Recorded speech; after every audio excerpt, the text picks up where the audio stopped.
everyone, and welcome once again to Geeks Not Nerds, the podcast. I'm Captain Logan. And I'm ShadesatKnight. And today, Shades and I are going to do a spoiler podcast on The Wolverine, which is, get ready for it, a movie about Wolverine! Oh. Well, I guess I saw a different movie. Oh man, what did you see? Oh, mine was about, The Rock and Mark Wahlberg running around being really jacked. I guess that was a different movie. Wow. Well, I'm going to have a lot more positive things to say than you then, probably. Oh, Michael Bay didn't direct The Wolverine? No, he really didn't. Well, that's probably a good thing. Although, it's not that it doesn't have any giant robots. Oh, well, that's good. there's at least one giant robot in The Wolverine, then, I presume. Yeah, that's what I mean. Oh, so anyway, good. Now I'm going to replace this Shades with the one that saw the Wolverine, and, okay, we've done that now. And, Shades, one thing just right out the gate, since we're talking about the title, one thing I really, appreciated was that The Wolverine, not an arbitrary title. Yeah, I agree. I remember when I first heard The Wolverine, I think it was, back when he was slated to direct, Darren Aronofsky was the one who announced that. And I thought, that's a fitting title, and I thought, it's never been called The Wolverine, like The Batman. I was like, The Wolverine, okay, well, I can see it, and it sounded like an Aronofsky title to me. But in the movie, I got it. Like, they explained, they gave a meaning to the title. So, yeah, it was really great. I mean, this is a movie about Wolverine figuring out how to still be the animal while also being a hero, but not really wanting to do that at all, thinking he has no purpose left.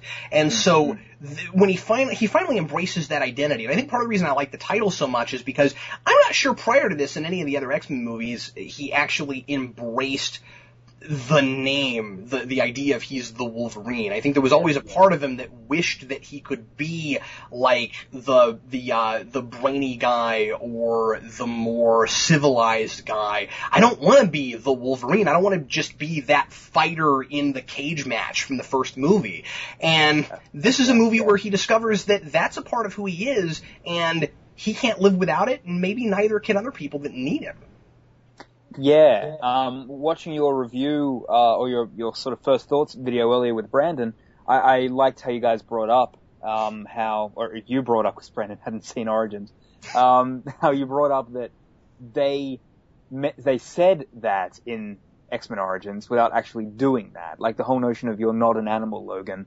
Like that's there without actually having any substance behind it. And this really finally gave meaning to that.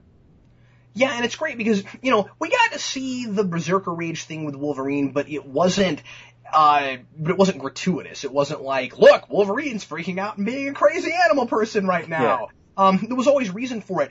The stuff that he goes through in this movie, if you could survive it, I don't know how anybody could do anything but.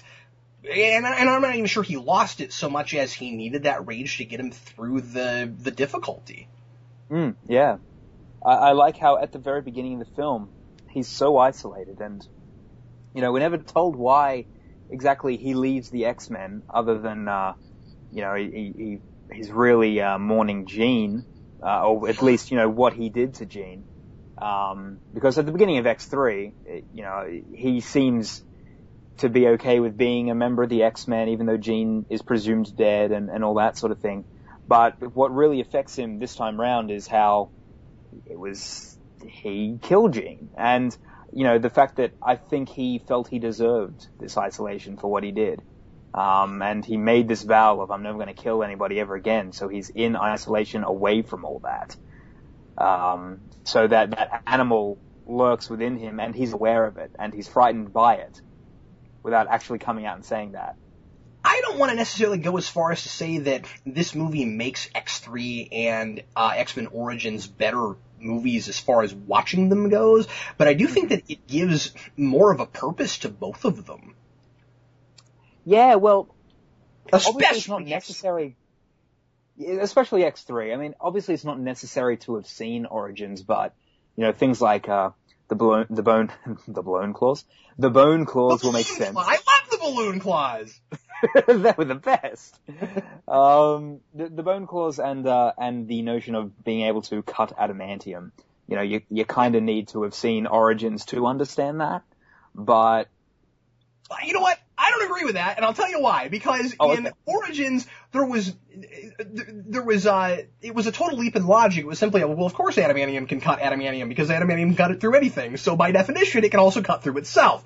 Whereas here, no, it was what I was heated. referring to was... and I loved that it was heated, because that made sense. But that's what they did in Origins when he cut off Deadpool's head. Well, that's true, but I guess I was just thinking the whole bullet through adamantium thing. The bullet thing still doesn't make any sense. But the notion of Logan being able to cut Deadpool's head off, because I'm presuming he had an adamantium skeleton as well. I could be wrong about that. I never thought about that. I guess he probably did. Yeah. Yeah, okay. Huh. Sorry, that just changed my whole world right there. I forgot about that. I never thought of it. Anyway, I'm sorry, go ahead. But yeah, so he had the Cyclops heat blast, which doesn't even freaking exist. But, so he uses, his heated up claws to cut off Deadpool's head, and they brought that back here. And I thought that was not something I ever expected to see, let alone what they do. I didn't know, I didn't realize they were gonna bring back anything from Origins. I thought we were ignoring Origins. This movie doesn't ignore it. It doesn't do anything, as silly as some of the things I didn't think worked in Origins, and it was almost like, it was like watching a better movie that kind of was paying respect to the previous films as if they were the movies they should have been. Yeah. If that makes any sense at all, because the bone claws, of course, was not the problem with X-Men Origins, and in bringing them back, it served a real purpose at the end. Boy, I never saw that coming. Yeah, my gosh, when that... What a neat idea. Yeah, I mean, when the claws getting cut off moment happened, I was like, oh my... No, they did not just do that. I was shocked. And, even seeing at the very end, to skip forward a fair bit, in the credit scene with Magneto, stopping his hand, I was like, yeah, he doesn't have adamantium claws in Days of Future Past. So what is that that's gonna be really interesting. Yeah, that is really interesting. Well, I guess we're already skipping all over the place, so I'll ask you this in case the bone claw thing doesn't come up again. Okay. When you get to the end and his claws get cut off, does that mean the bone claws regrew back because of his healing factor? Yeah. That's exactly what I presumed happened. Is he able, but doesn't he have a different, not as good healing factor as Deadpool? I don't think he can regrow limbs, so why would he be able to regrow bone claws? Well, he does, I'm gonna say that Origins does this, but, like when well, I'm just making an assumption. We've never seen whether or not he can grow back limbs because he's never lost a limb. So I could, maybe they're not doing that the comic thing. Maybe he really can do that. I don't know. Yeah, I don't know either. We haven't seen him go that far, I guess. But, Sabretooth cuts off the bone claws in Origins, and they grow back. True. I forgot about that. And also, he's losing so much flesh when he's going up against Jean Grey at the end of X3. You could almost go as far as to say, well, he's regrowing back muscle tissue, so surely that means he could regrow limbs, because really, what would the difference be? I guess. I don't know. He grows back his hair in this movie. Yeah, that's true. By the way, that was a gruesome visual. I was impressed with that. Not in a I love watching gross things kind of way, but just it was a great makeup job. I was impressed with it.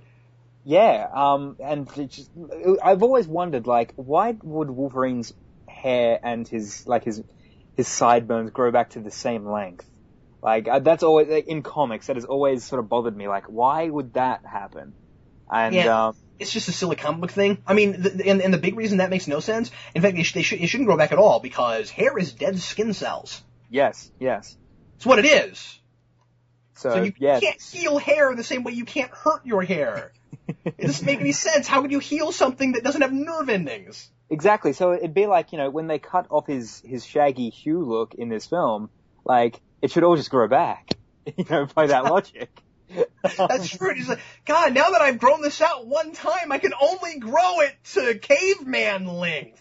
Yes. I was fun to get to see Shaggy Caveman Wolverine. I was surprised by how long they left that in. Yeah, I was kind of happy when, I think it was Mariko who was like, he needs to have a shower or whatever. I was like, yeah, damn right. Well, and then by the time you finally get to see him as Wolverine again, it's like, oh yeah, I forgot that's what he looks like. Like, I kind of got used to it. Oh wait, there's Hugh Jackman. He was in there somewhere. Yes. I liked the Shaggy Hugh look. It was, in the comics at times he's had long straight hair. And, so that was kind of a cool visual to see Wolverine like that.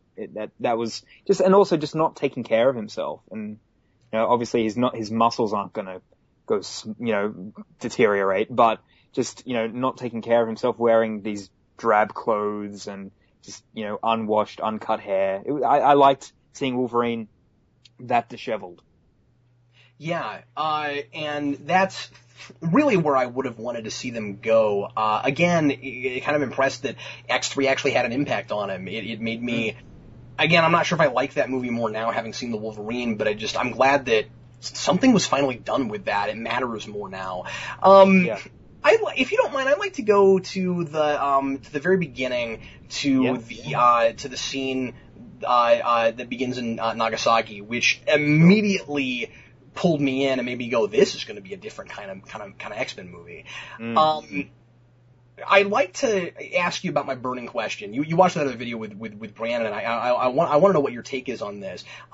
Just for people that didn't watch that video, let me set this up really quick. So he goes, so we get to see him at the end of World War II when Nagasaki gets bombed, and he's in a he's in a big open well in the ground with this other soldier, with this Japanese soldier, and he's got his bone claws, and so obviously immediately we know that this is before Weapon X. Of course, we should know that anyway. If we know our history, we go, okay, Nagasaki, we know when we are.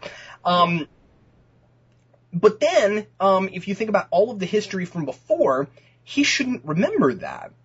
And there is a line that somebody reminded me in the comments that I had forgotten about, which doesn't explain it so much as tells me that the filmmakers were thinking about it. And that is when Jean says, it's real quick, when Jean says when he wakes up, she says, and remember, this is all in his head as far as we know, unless she really is celestial angel Jean Grey. Which there's a little bit of a hint at the end that, I don't know, maybe this really is the soul of Jean Grey. I don't know. That's goofy, but whatever. I'll have something to say about that later, but yeah, go on. There, yes. Anyway, he wakes up. He's still dreaming, actually, but it's a second one. And, because, boy, when they did it, I was like, do it a third time. Just have him keep waking up in a bunch of holodeck within a holodeck within a holodeck. He air quotes, wakes up, and she says, where were you? And he says, Nagasaki. And she says, oh, that far back. And I guess that means, I can't believe you were able to remember quite that far back. Now, my question is, okay, so he's regaining his memories. That's in the movie. Now that I've been reminded of that line, clearly that's in the movie. It isn't that he just carelessly somehow remembers it, but that he is growing new memories back, growing old memories back. Why? What is causing that exactly? People are pointing to maybe it has something to do with Jean's death or something, but that's not in the movie. So what do you think, Shades? Am I right about this? That they needed to make it more explicit as to how the heck that was going on? I think it would have been a cool idea to explore, of him remembering fragments of, moments in his life, but at random. It was a little convenient that he dreamt that, and then the next day, he's asked to go meet that guy and say goodbye. That's a little convenient. I've got something to say about that too, but go ahead. Okay, yeah. But yeah, I don't know. I get why they did it, and like you said, when I watched the video, my immediate thought as well was, oh, well, Jean also, has that line. It doesn't explain it, but like you said, it says that the filmmakers were thinking about it, saying, okay, yes, it doesn't make sense necessarily for him to remember this, but in order to move forward with the story, he has to. And I guess you could say, he started remembering things in X2 more vividly than he had before. when he goes to Alkali Lake and he's suddenly able to finally piece together what happened to him in Weapon X as opposed to these horrific flashes. He can remember whole sequences of, of what happened to him there. If they had said that he started getting memories back when, like, as if that was the key that unlocked his memories. Yeah. Okay. That's all but I would have They didn't say that. Exactly. And that's the only reason I questioned it and why I was a little bit confused. And it's one of the few things in the movie that is really kind of just there and left for us to just wonder about. And so I wondered about it. But and I was going to bring this up later, but I guess this is as good a time as any. You mentioned that it's convenient. I thought this too at first in the theater that isn't it convenient that a day after he has that dream about the guy from Nagasaki, he sends a girl to go bring him to Japan. Then I thought, wait, no, this movie is smarter than that. It's not convenient because he keeps having these dream sequences throughout the entire movie where he's predicting the future. Yeah, I was going to ask about that. Why is that happening? Yes, because it's exactly. still never explained. So the movie, again, it's not convenient. The movie has a reason, I think, but it doesn't tell me what it is. So okay, we've got a precog. We've got not Mariko, the other one. What is her name? Yukio. Yukio, thank you. So Yukio is a precog, and she is able to read the future. She says things like, Wolverine, you're not going to die, and then Wolverine, sorry to tell you this, but you are going to die. And all of these other deaths that she's able to predict because she's like that guy in that one Smallville episode. Actually, there were two people that could do that, but there was one in particular that was like, hey, Superman's never going to die. Anyway, I was just reminded of that throughout. Anyway, so she keeps having premonitions, and Wolverine doesn't start getting his until a day before he meets her. I have to assume that's related, but the movie never tells us why exactly, because remember, he has a dream about Silver Samurai before tells us there is a Silver Samurai. Yeah, he has a dream about Silver Samurai. You don't know what it is yet? I don't remember. Anyway, but we haven't seen Silver Samurai yet. That's where we're introduced to him.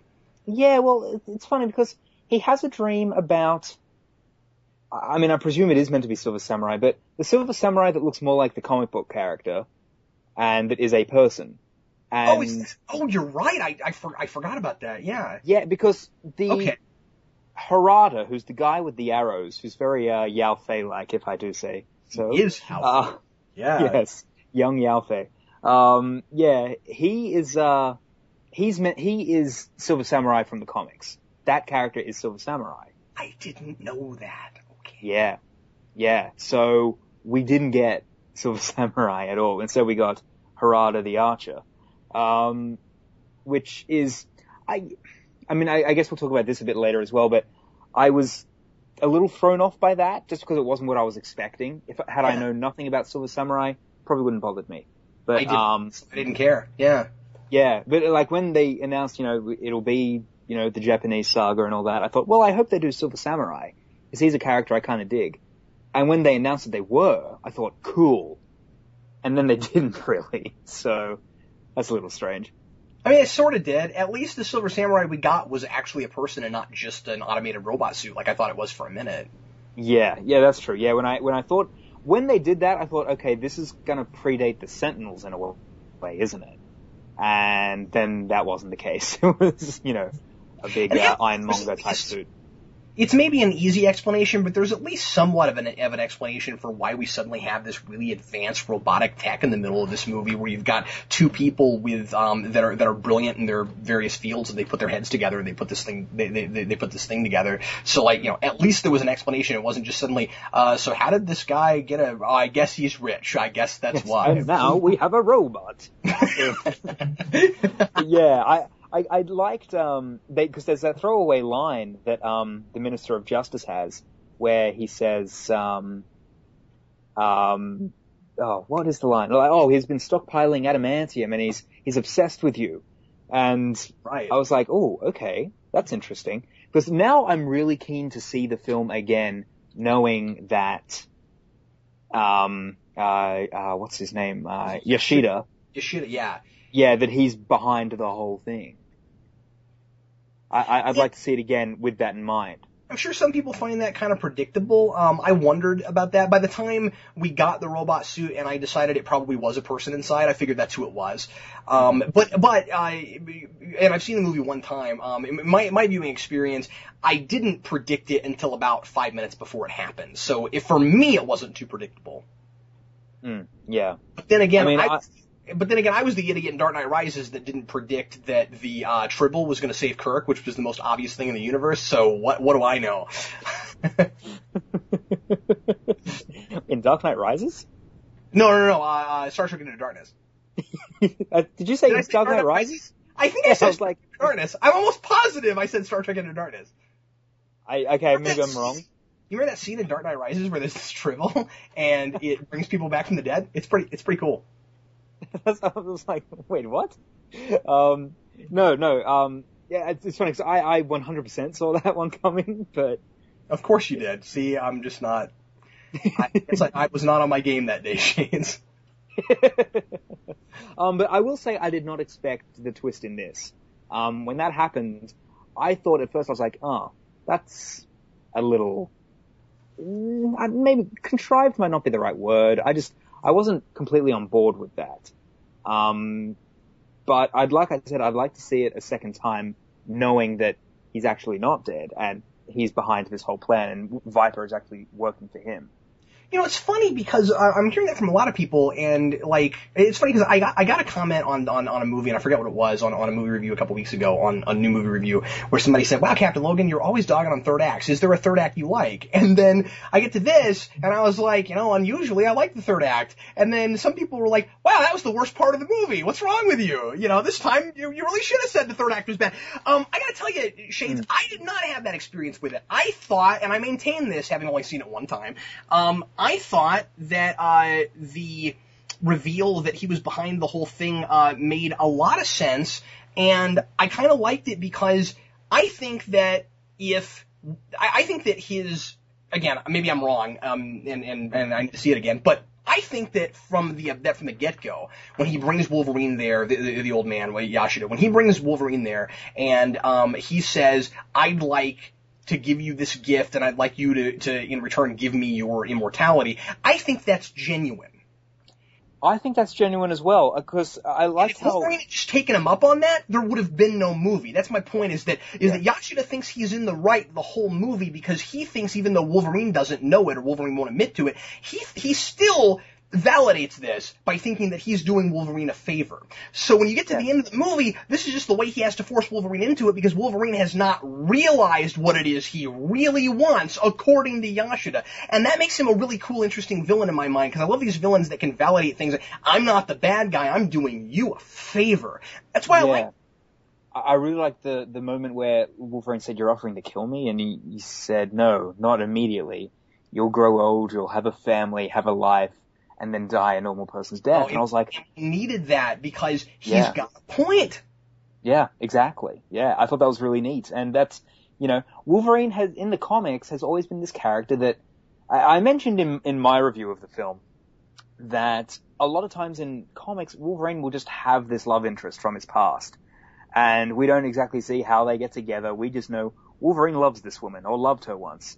And, whether it's Silver Fox or whether it's Deathstrike. Lady Deathstrike, yeah. Yeah, or whether it's times the Fox animated series do we have to hear him pine after Yuriko! Yuriko. Just over and over. Yeah. But he has all these love interests from his past, and it's like, but we're meant to care about him and Jean. And that's why I'm like, yeah, but she's married. Like, I've never been able to get behind Wolverine being in love with Jean for that reason, because it feels like he falls in love at the drop of the hat. But I can't remember what my original point was going to be now. Oh, right. So, he always has the potential to have this normal life and, be married and have kids and that sort of thing. But there's something that always stops him, and that's what we were talking about earlier with him being an animal. And I feel like he always has that instinct above living a normal life. Well, and I think that there's a really interesting connection there between between the idea of being an animal and also being an immortal animal. Like if you had some kind of solid civilized purpose of I can somehow throughout the course of my immortal life continue to constantly improve myself, and so therefore I have a reason to go on living, whatever it is that you're doing to improve yourself, whatever it is that you do to justify your existence.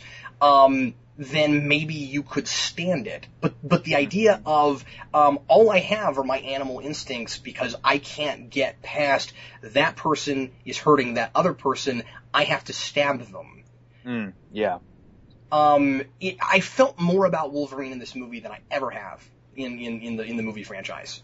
Me as well. I cared about him. I was frightened for him. I didn't know how he was going to make it to the rest of the film. Like I felt fear for Wolverine, and, you know, there have been times in the first two films, like in the first one, you know, you think, okay, he's this immortal guy, he can't be killed, then Rogue comes along and it's the closest he's ever felt to death, and you go, wow.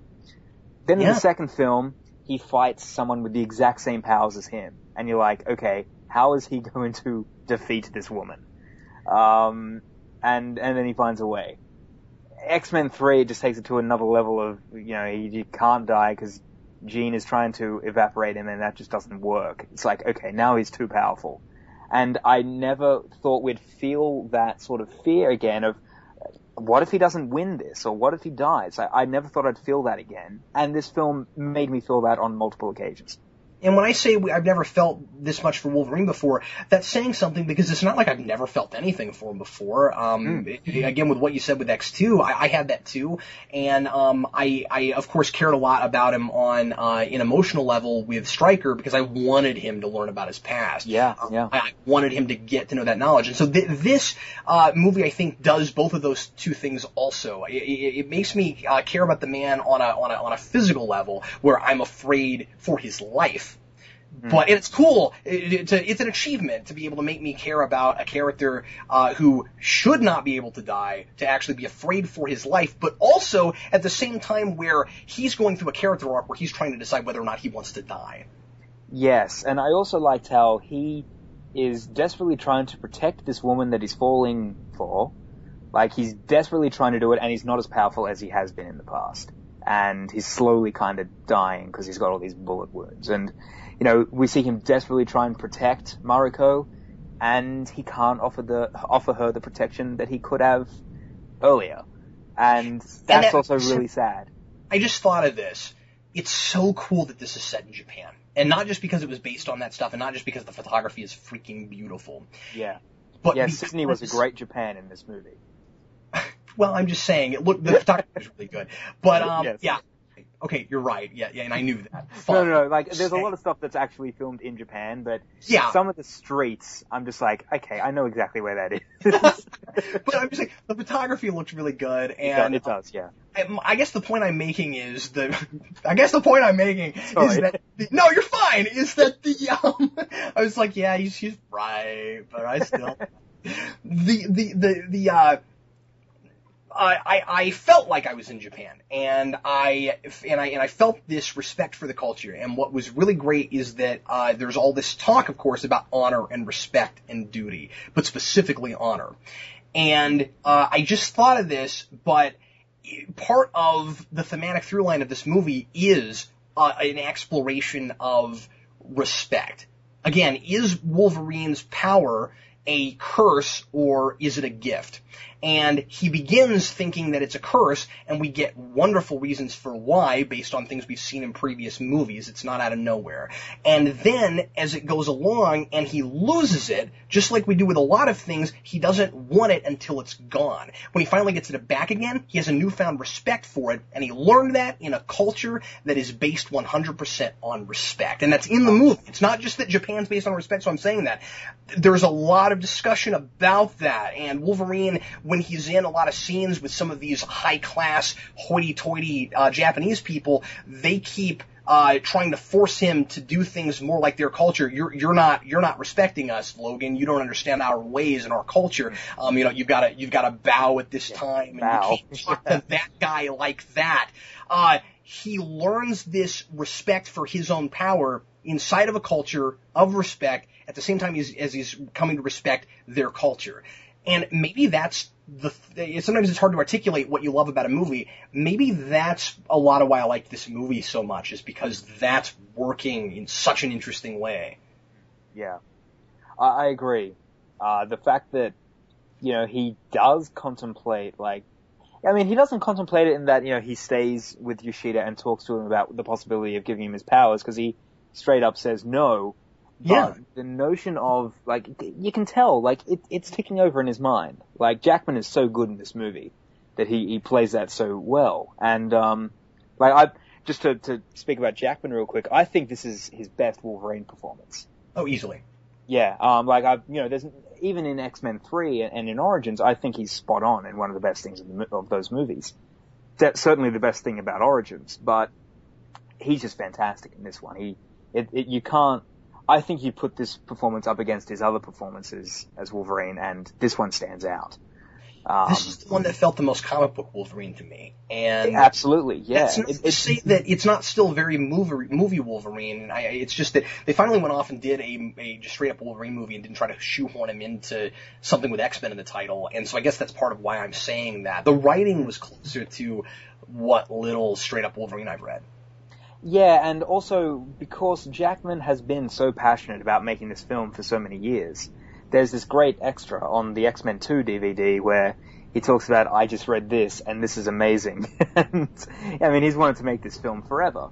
And he originally wanted to do this as the Wolverine spin-off after X-Men 3. But the studio felt the need to do the origin, which hindsight's 2020. Who knows if they were right, but they didn't do the origin the right way. Yeah, that's true. The problem wasn't necessarily that they did the origin, it's that they just didn't make a very good movie, in my opinion. Look, I'd love to see Weapon X on screen done right. By the way, this is neither here nor there, but I'm sorry, real quick, because we mentioned that. Shades, if they were to have done Origins, if they were to have done Weapon X the right way, I would have liked to have seen a Weapon X movie where about half an hour of it was silent. Ooh. Okay, why's that? Because the comic is like that. When Wolverine goes through the Weapon X program and he leaves, there's just page after page where there's very little talking. And I would have liked to have seen that in the movie. Or at least that's how I'm remembering the comic. Maybe there was more than I'm remembering, but because there was a lot of stuff where we keep going back to the creepy scientist guy that did the Weapon X program, and he would talk to people. But there's this long stretch where Wolverine is just out in the wild trying to survive, not knowing who he is. I would have liked to have seen that. I think you could have done the Tom Hanks Wilson thing with Wolverine for about half an hour. I was gonna mention, because we get that a little bit in this movie. A little bit? Sure. Yeah, they recreate 2 moments from the beginning of Claremont and Miller's Wolverine, where he takes down this bear at the very beginning, and that's from there. I forgot about that. Yeah, and he talks about how I don't like gutting animals, but he has to, and then he goes back to the bar, and there's even the moment where the dude hits him square in the face with the glass. But what we're told in that comic is, I think Wolverine's in a monologue says, they didn't last long, and that's all we know about what happened to them.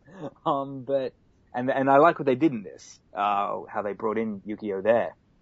But this was a movie that was very conscious about being true to who Wolverine is as a character and why he was popular in the first place. And that's where I think some of these comic book films have deviated in recent time. There's a reason why I don't want to do a spiel on this, but there's a reason why the Mandarin was a popular character to begin with. And, I feel like some of these films have lost sight of that and wanted to do something that people don't expect. But with Wolverine, or the Wolverine, they got a sense of who Wolverine is as a character. There was all he was charming, he was funny, it was action-packed, and they got the character the way I like him. And I'm not the biggest Wolverine fan, but this reminded me of why I liked him as a character in the first place. Yeah, that's a great point. It's really easy because Wolverine is such a popular character to lose sight of that. Just to say, well, we've got to have him in this movie because we've got to keep making Wolverine movies because he'll sell tickets. But to actually justify the popularity, you're right, is something that a lot of these have lost sight of. And I think that X1 and X2 got that right. X-Men 1. He is kind of a Wolverine movie, and I guess that kind of irritated some people just because X-Men is about more than Wolverine. Then you get to X2, and it's totally fine because they do so much with Weapon X. Then you get to X3, and it's not justified at all. There's no reason for it. So, especially in the two stories that they chose to adapt. And then when they do it in his own movie, that's just insulting. Damn it. Yeah, and I'm sorry we keep dogging on Origins in this, but it's impossible not to compare them because they're his two movies, and in a lot of ways this is the thing we should have gotten in the first place. Not just that isn't it too bad that Origins wasn't a better movie, but if this is what they wanted, and I had heard that too, if this is what Jackman wanted to make, and I don't think it was just Hugh Jackman, I think there were other people too let's do the Japanese thing. If that's what they wanted to do in the first place, and this had been the movie we'd gotten before. Don't waste our time with Origins. That was insulting to the audience. Let's have something a little bit smarter that makes us think a little bit. And that's what I loved about this movie is I didn't feel so pandered to. Sure, some of the characters are pretty archetypical, archetypal. I like to say archetypical, but I don't think that's actually quite the right word. I like that it's kind of I think some of those characters are kind of archetypal. I feel like the Minister of Justice is certainly like that. I think the old man's son is that way. Yashida's son is that way, although he's more interesting. But by and large, there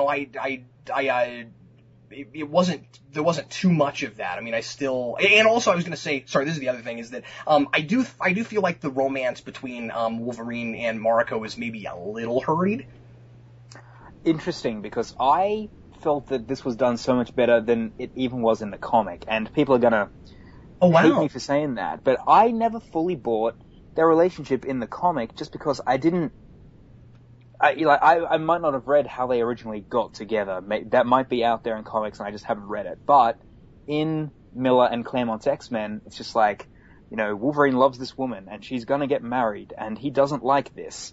It's like, okay, if you say so. And in this, like I said, I really bought their relationship because he was trying so hard to protect her when he was, bleeding everywhere. And there's that fantastic moment where he is out on the balcony and it's pouring rain and he's freezing and, Jean says, come to me or whatever she says, and he just collapses. He's trying to be regular Wolverine. Yeah, protecting this girl, and he can't do it. Isn't the woman in the afterlife who's trying to get the hero to allow himself to die and come to her done way better here than it was in the spirit? I'm just saying.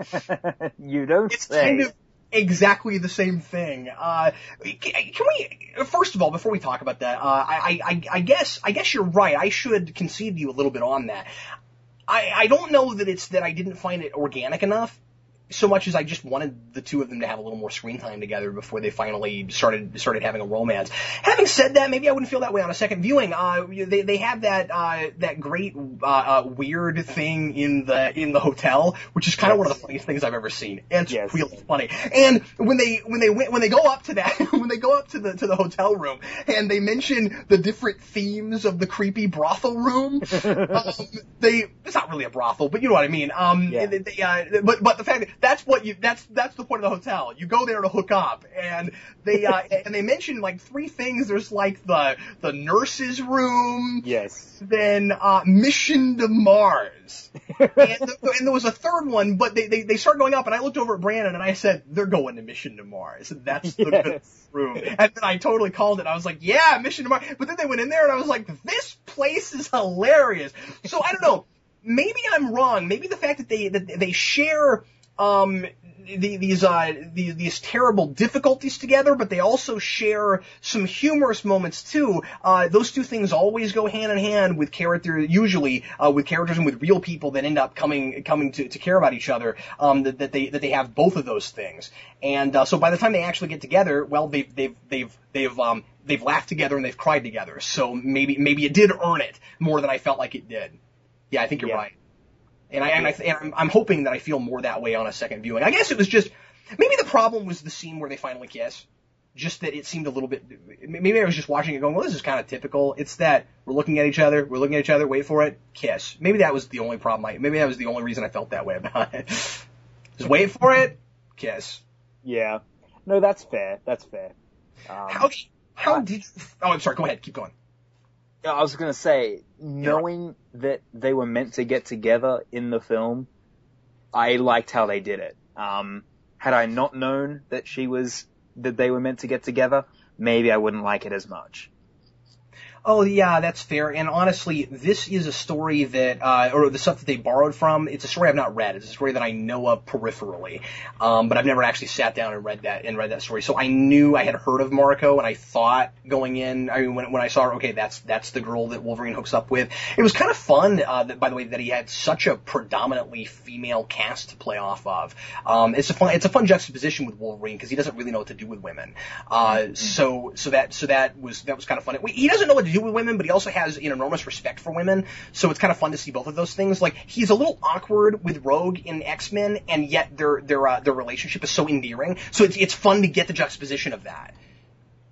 And so you get that again here with especially with Mariko, but with both of them. Mariko has kind of this obsession with, again, honor and the past, and ancient and old artifacts are really sacred to her. And then you have this contrary thing with the other girl, with the precog. What is her name again? I'm trying to remember people's names. Yukio, thank you. There's a lot of names. Yukio, where to like by the third act, there's that scene where she stabs a piece of paper into a 700-year-old tapestry. Yes. And I was like, oh, these are two very different people who are from the same country. Yeah. I just wanted to throw that out there because I thought it was funny. I really liked, while we're talking about her, I really liked her in this film, and what really impresses me is that both the actresses who played Yukio and Mariko, yeah. See, you're doing it too, it's not just me! Both the actresses who played those characters are not actresses. This was their first role for both of them. Oh, really? Because they were great. Yeah. I mean, I shouldn't say they're not actresses. They might have done stuff that just, is not on IMDb. But clearly they are actresses. Yeah, well, clearly yes. But they're most known in Japan for being models, apparently, and they both. Actresses. Yeah, they both did a phenomenal job. Especially when you think about that. So, hats off to them. They were really, really good. Yeah, I hope they get more stuff to do in other movies, because, I hope we get to see them in more American films, because they were fantastic. Yeah. Okay, we should talk about the elephant in the room, and that is, did the Jean Grey thing work? Yeah, let's talk about that. Go ahead, Shades. Okay, well, I think for what they were doing with this film, for the most part, it did work. For me, as an X-Men fan, I felt, and this is the problem I've had with all the films, is that I just don't believe their relationship in the films, because it's not built up to in any way. Like, in X-Men 1, and we spoke about this in the podcast, in the commentary, by the end of the film, he just suddenly says, my heart belongs to somebody else. And it's like, well, how did you get to that? Because she's clearly in a committed relationship, and you guys have never shared any romantic moments. Any moments at all. It's like, I woke up in your hospital bed and I saw you and I fell in love right away, and I don't care about that sort of thing. Yeah, I nearly killed you on a couple of occasions. I love you. Yeah, and a lot of times I felt like it was accidentally mean-spirited, where it was almost like, this is going too far, but when you're searching for reasons for why Wolverine cares this much about Jean Grey, in my mind, I find it very difficult not to go to this place. I hate Scott, so I love his girlfriend. Yeah, I agree. And the fact, this is what I was going to mention earlier, at the end, when she's sort of, she says, I'm all alone here. And I was like, well, either that means one of two things. One, Cyclops isn't actually dead, which is what I hope. And two, they clearly don't care about Cyclops because, she says, I'm all alone here in, the afterlife or wherever she is. And it's like, well, if she is not a figment of I was going to say, the third option is obviously, that's not really Jean Grey. Now, yes. Really it is Jean Grey. I don't know if I like that. Here's the problem for me. If Brandon said something when we did our spoiler or our non-spoiler review that made me think, wow, I hope you're wrong, when he says, I think Wolverine's insane.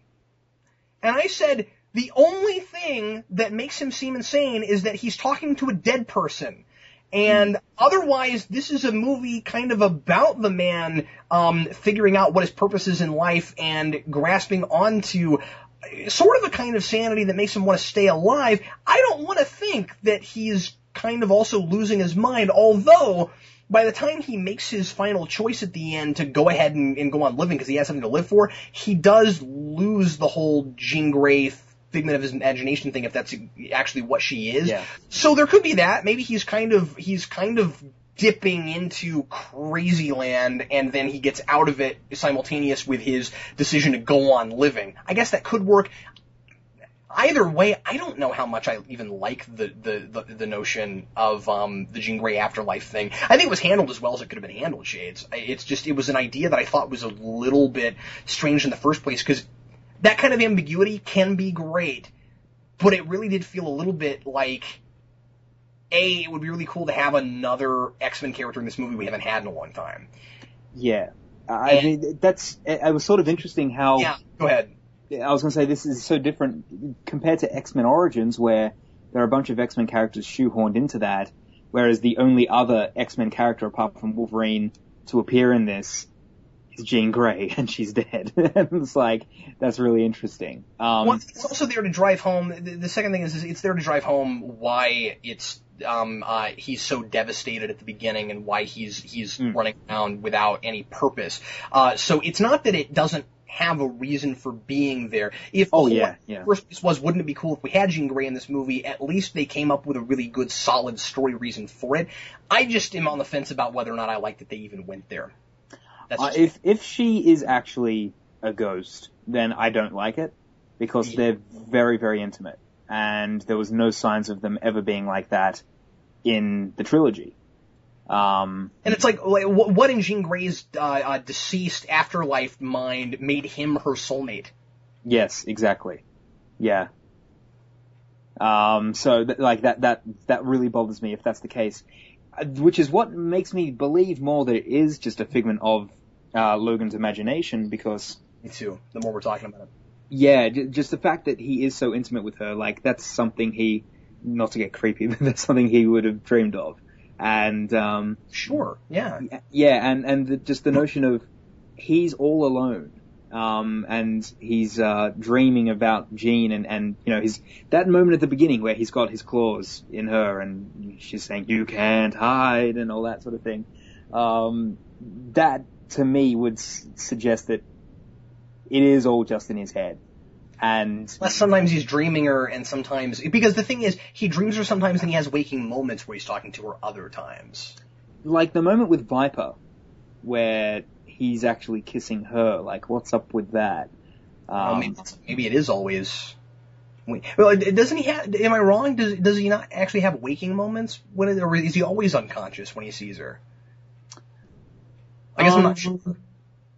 I'd have to see it again to confirm what... Well, I mean, he's awake when he sees her and then he collapses out in the rain. Right, yeah. Yeah. So I'm just saying that if it turns out that she really is a ghost, then I guess he could be dreaming her sometimes and not other times, and we could just have kind of an unreliable narrator thing going on. I'd like to think that it is all in his head just because it makes more sense. The more I think about it. But again, I just don't know if I like it in the first place.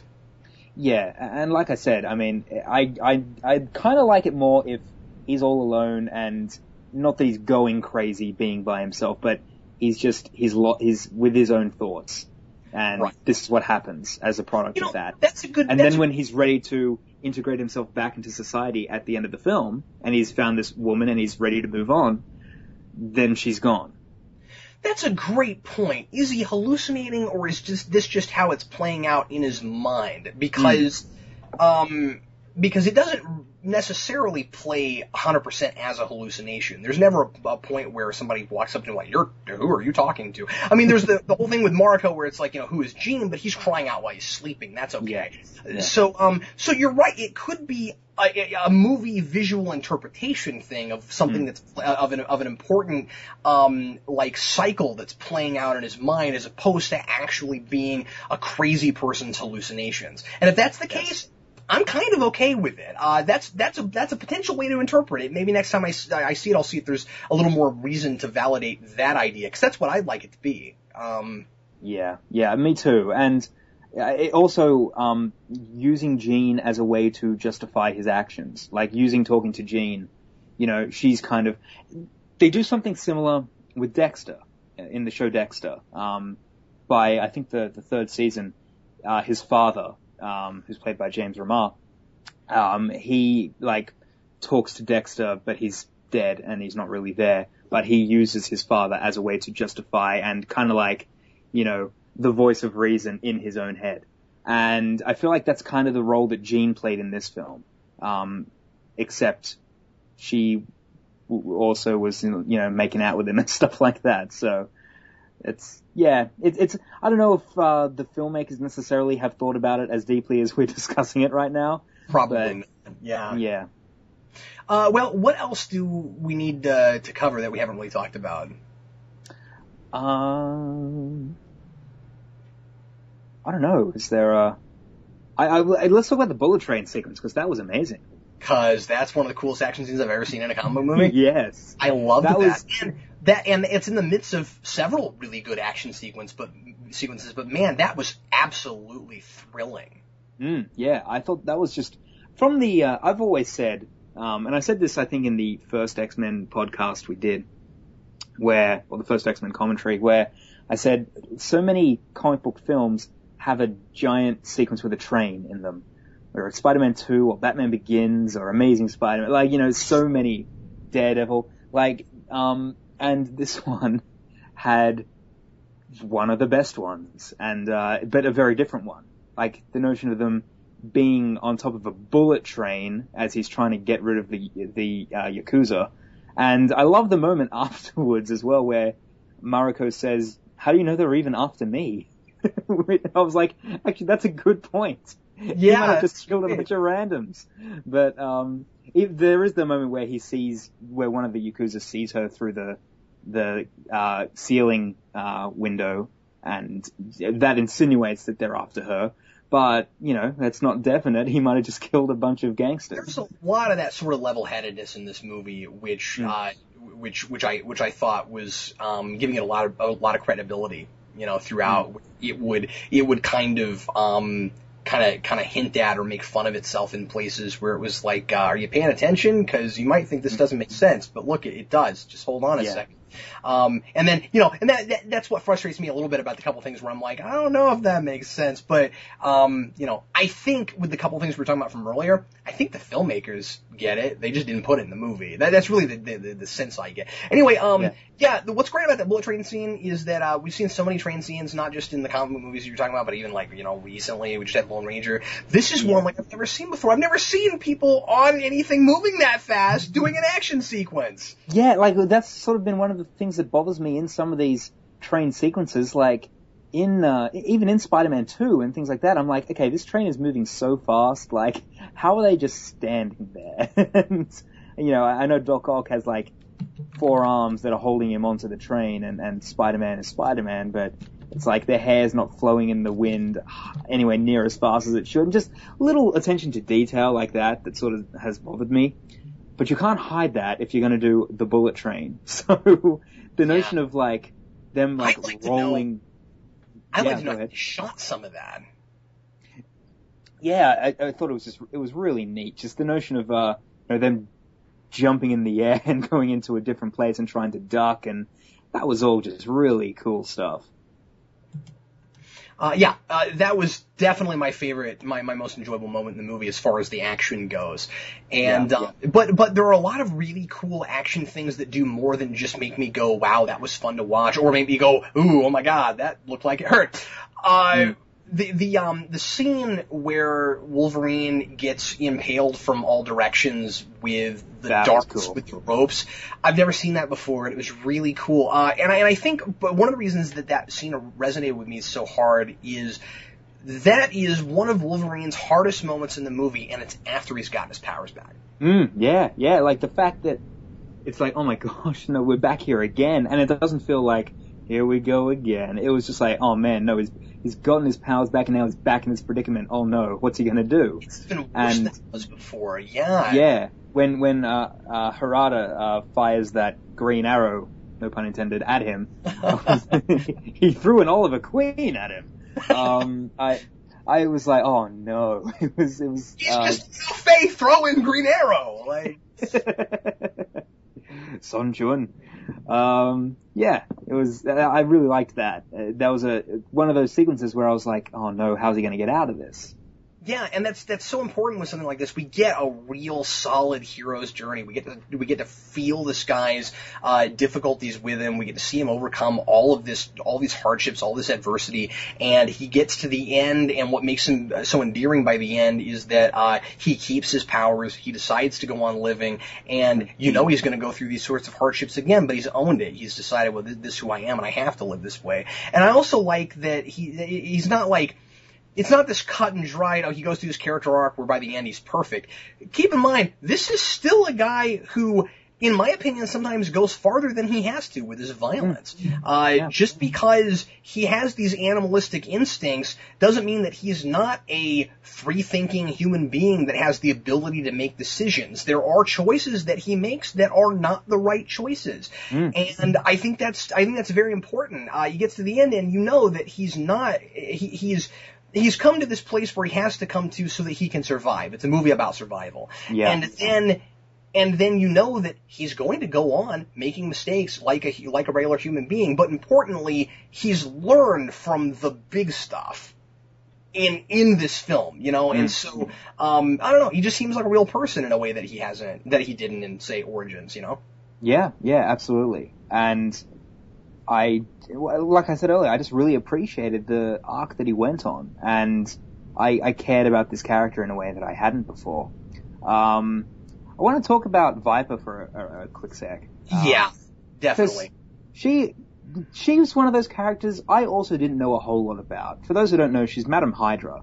I looked it up later and I was like, oh, she's not even a mutant in the comic books. Yeah, it's interesting. Like, I bought this fantastic trade. It's called Wolverine First Cuts, and it's just got like a bunch of stories. Like on the back it says, on the front it says the classic comic book stories that inspired the film. And cool.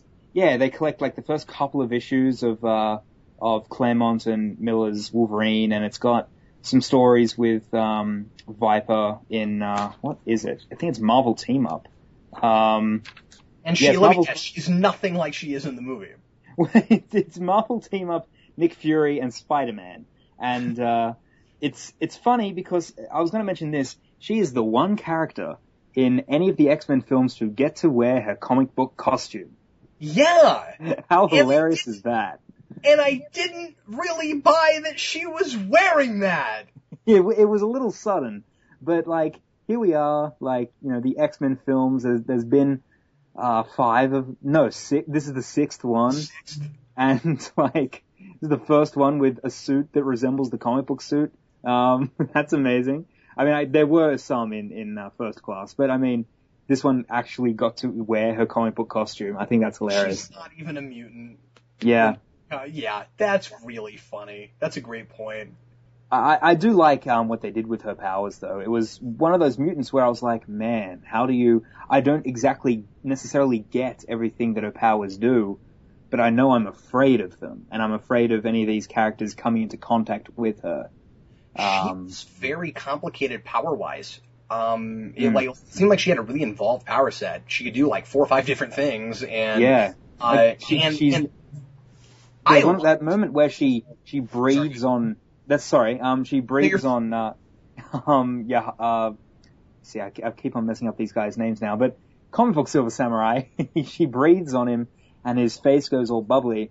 Then she breathes on him later, and it goes away. And I'm like, okay, I don't know how you can do that, but I know I don't want to come in contact with that. So that was cool. I'm going to stay away from the unpredictable nature of your really, really scary power set that will maybe kill me, maybe heal me, or do both, but in the wrong order. Yes. Yeah, I actually liked the whole shedding her skin thing. Yeah. Maybe it was just because it was so wrong. I don't know why I thought that was cool, but I guess it was just because I didn't expect it. I was like, wow, this is a weird character. Yeah, suddenly she was bald, and I went, oh dear. Yeah. Again, maybe it's just the unpredictable nature of it and the fact that I've never seen that before. I was like, what? Because the thing is, we'd already seen her twice peeling skin off, and I was like, ah! And then she peeled her whole hair off. I was like, what? What are you doing? What are you doing? You're not as hot now. Yeah. I thought her acting was maybe a little bit over the top. Okay, I felt like some of her dialogue was a little over the top. To me, she was the only character in the film that was like, I'm a stereotypical villain. And I'm from a comic book, and I don't know if I fit in this world, but I just crossed over dimensions, and here I am. And I randomly look like Famke Janssen, kind of. That's weird. Yeah, so yeah, it's funny, Jessica Biel, I think, was originally cast, or at least heavily considered for that role. I'm kind of glad they didn't go there. Yeah, I couldn't quite see her in that. I like Jessica Biel, but Against Jessica Biel, I guess the problem is if she's gonna be in another comic movie, well, I guess this was a great comic movie, so maybe it would have turned me around a little bit on her, because, the last comic book thing I saw her in was Blade Trinity, and that's terrible, so. That did no favors for no one. That's true. That did no favors for anyone. You're right. Yes. Yes.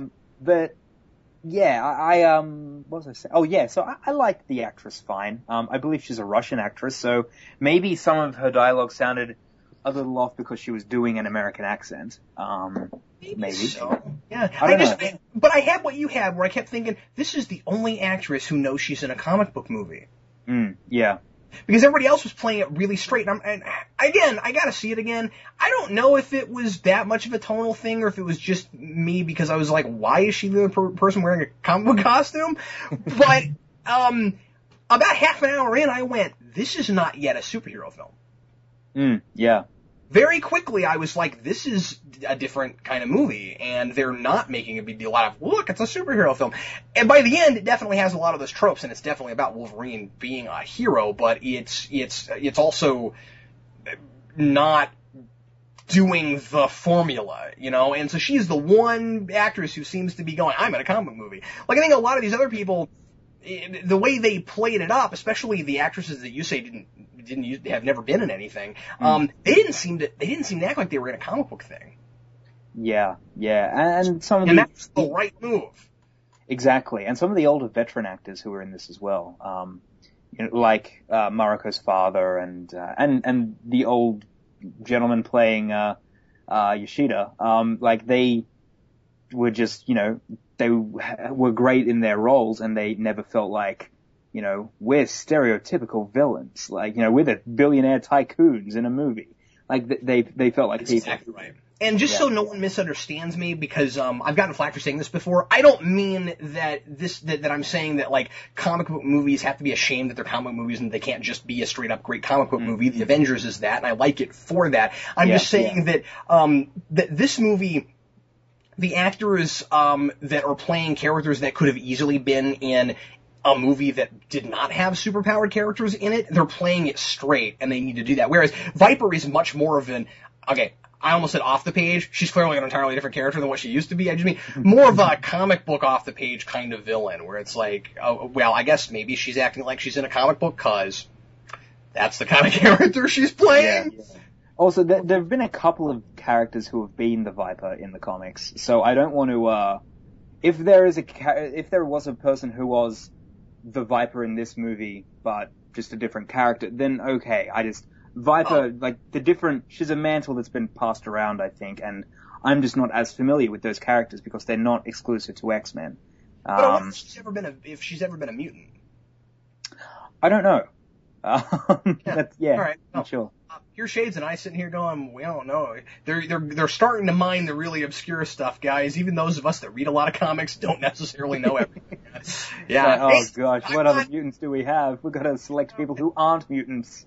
Yeah, that's a good point. Yeah, but no, I haven't read a whole lot of Solo Wolverine, and so one thing that I kind of enjoyed, I think part of the reason I enjoyed this movie so much was because I got to be completely and utterly surprised because I didn't know any of this stuff, really. Again, I heard of some of these characters in passing, but I didn't know the history with Wolverine and Mariko that well, or really much at all, and that sort of thing. And so it was fun to get to go in and not know much of anything. I don't get to do that very often with comic movies because I keep up with this stuff. So to go to one and get to go, and it being a good one, and get to go, oh cool, I got to experience it like I'm not a comic book fan and get taken in. Yay. I don't get that. So I think that maybe if you're listening and you really didn't like the movie, I think maybe part of the reason that I had such a exciting and fun experience with it is because of that. It's funny, when the movie finished for me, I was like, I really, really liked this, and I have a feeling I'm going to be the only one. There was just something about it where I thought, I don't know if everyone's going to like this as much as I did. And I even mentioned that in my review. I was like, you probably didn't like this as much as me, but I had a ball. And so far I'm hearing a lot of positive from people that I've spoken to. I don't know how it's doing critics-wise. I mean, it's only just come out, so some more reviews will come out over the weekend, but yeah, right. We'll see. I mean, I'm checked. It was like 66 on Rotten Tomatoes, but that could change.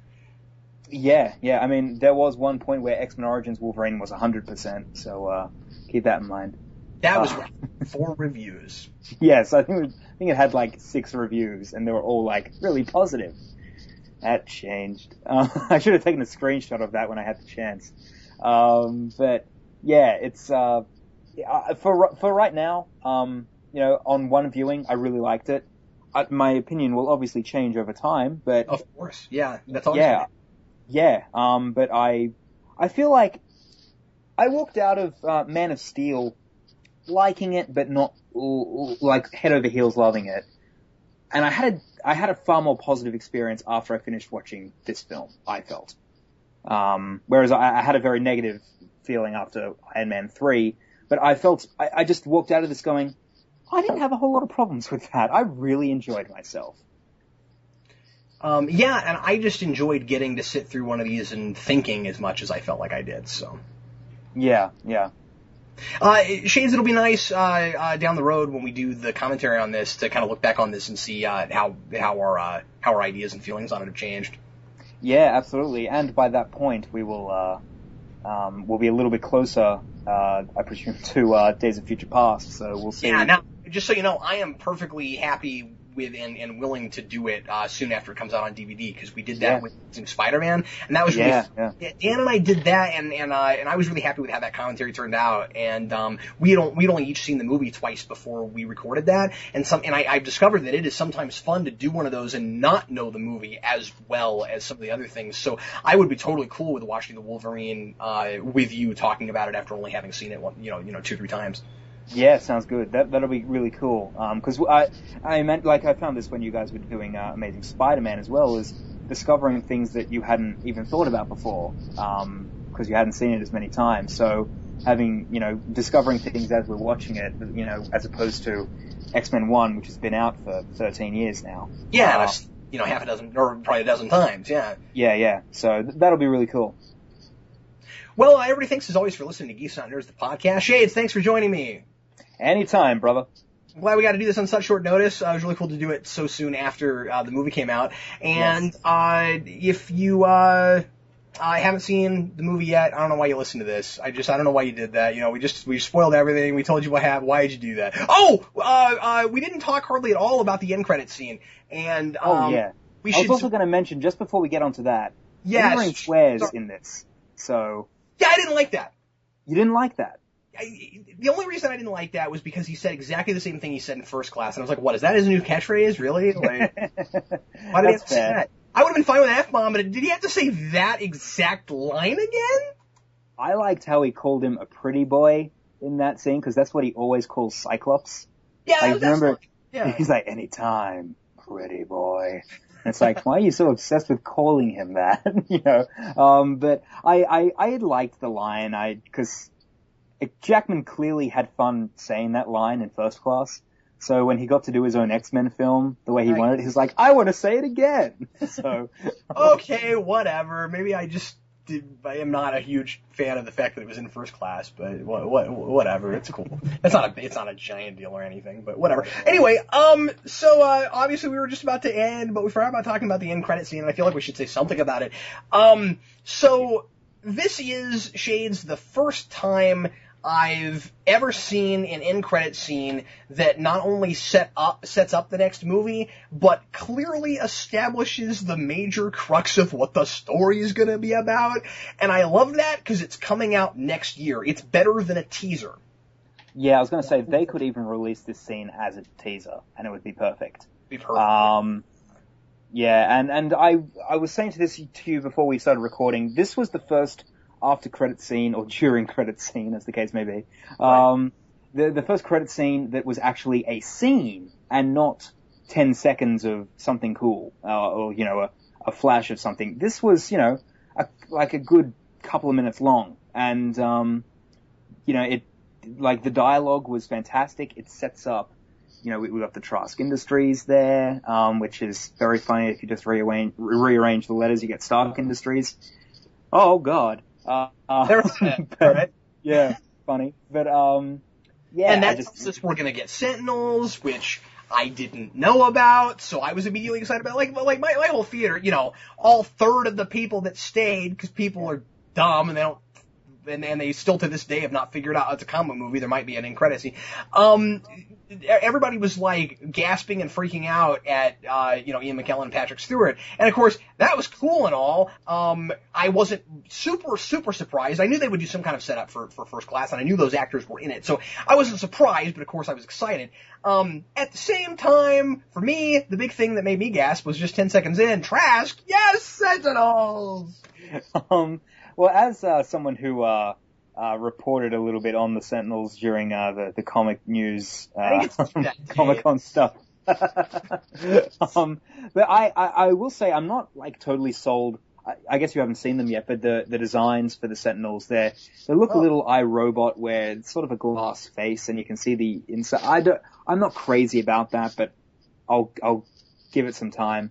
But as long as they're not clouds, Shades. Then we're all good. As long as they don't, you know, walk down the street strutting, you know, as long as we don't get that, we're good. Or they're not played by drunk actors or something. It'll be fine. It'll be fine. But anyway, yeah, I really like the posters that they've released, where it's kind of like mutant propaganda, where, you know, they've got, you know, mutants are a problem, and it's a big sentinel fist, like, coming down on it. Like, they've released some cool stuff. Yeah, but what I was going to say, seeing Ian McKellen was really cool, but seeing Patrick Stewart wheel in looking exactly the same, I was like, oh my gosh, this man is ageless and awesome. So yeah, that's a big deal. Yeah. Well, and actually, like, he's been showing his age a little bit more in the last couple of years, so there's some good makeup going on there. Yeah. I wanted him to come in. Yeah, I wanted him to roll in and say, as I once told you before, Logan, I'm Charles Xavier. Would you like some breakfast? And then cut. I was ready for Magneto. I don't know if you had this. The whole time Magneto was talking to Wolverine, I was ready for him to go, well, we've stopped you, but don't think this is about you, because nothing is ever about you. Yes. I wanted him to go like, oh my god, where are your claws? Yeah, one thing, I know, oh, is that what they say? One thing I noticed that I thought was really cool was that it wasn't just some random after credit scene that had nothing to do with the movie. He's in an airport, which means that presumably he had just gotten on an airplane. So presumably that's the airport after he gets off that airplane. Well, it said 2 years later. Oh wait, did it? Yes, yeah. Okay, well, forget the stupid thing I just said. I forgot about that part. It did say 2 years later. I was presuming he was going back to Japan to see Mariko. You know what would have been really funny? It What? would have been funny if the after credit scene instead of 2 years later said in the not too distant future. And then just later, 2 years. in the not too distant future, Patrick Stewart and Ian McKellen show up. I don't know why I'm suddenly the 66 Batman announcer voice. And sometime in the near future. And sometimes we play chess with real people's lives in the balance. Lives in the balance. Yeah, but in all seriousness, the scene was fantastic and absolutely my favorite after credit scene. And, in anything I've seen, honestly. At least that's my right now. Holy crap. Yeah, like, I feel like, funny enough, X-Men 3 kind of helped popularize the after credit scene in modern comic book films. Like, that was the first one that I guess there was one during the credits of Daredevil with Bullseye, but this is actually part of the movie in the director's cut. Interesting. Yeah, which is really funny. X-Men 3, I remember so many people saying, did you stay after the credits? Did you stay after the credits? And everyone being like, no. Like, why would I do that? Like, there's this thing with Xavier, and like, it sort of helped popularize that. They put in this little scene so you wouldn't be quite as ticked off that they killed off my favorite character, you know, so you gotta stay for that. What's funny about all that is, I guess this somewhat depends on what they do with Days of Future Past, but the fact that they're doing Days of Future Past, and that I'm assuming they pull they pull him out of the timeline earlier before he died. That's my assumption. I don't know. Maybe they're doing it some other way. But I'm gonna assume that whatever they do is probably going to make the after credit scene in X3 completely null and void, because so his consciousness was in that other mutant, but it's not like they're gonna dig up his body and put his consciousness back in it. Where did his body come from? So I gotta assume he's from another part of the time stream, but maybe not. Well, it's funny, in the panel for Days of Future Past at Comic-Con, somebody asked the question of, how are you coming back in this one? And Patrick Stewart goes, I don't know if you remember this, but Jean Grey evaporated me, and it wasn't a good experience. I wouldn't recommend it. But I don't know. In one of the explanations that Brett Ratner always would use is that it's Xavier's twin brother that was born and just didn't have a mind, which is kind of hokey, but hope they don't do it. I don't know. I hope so. I hope they don't as well, but we'll see. I trust Singer to come up with a way that will work for this, but we'll see. I think it'd be really interesting if they just went back to the time stream and pulled him out just before he got evaporated by Jean Grey, and he's like, oh, well, it's nice that happened. My explanation to bring Cyclops back as well was to have Cable be like, I can't be born if you're dead, you're coming with me, and taking him just before, when his eyes open, and then Cable says, let's go. And that's why he's nowhere to be found. But I don't think they're doing that. No, I doubt they would. Anyway, but I would be very surprised if that thing from X3 actually pays off. Yeah, we'll see. I don't know. Like I said, because it was sort of the first after credit scene in comic book movies, like, I feel like even though it's X3, I kind of want it to still exist. But no, fair enough. I get that. I just be surprised if they actually did that, but maybe they will. Yeah. Well, anyway, everybody, thanks again very much for listening to our podcast. And Shades, thanks once again for being with me. And Shades, hopefully I'll have you back again sometime soon, and it won't be several months between doing videos. Yes, like I said, I'm open to videos anytime, man. So anytime you'll have me, I'm ready. Well, that was a great time. I really appreciate it, and we'll see everybody again really soon. I'm Captain Logan, and I'm Shades.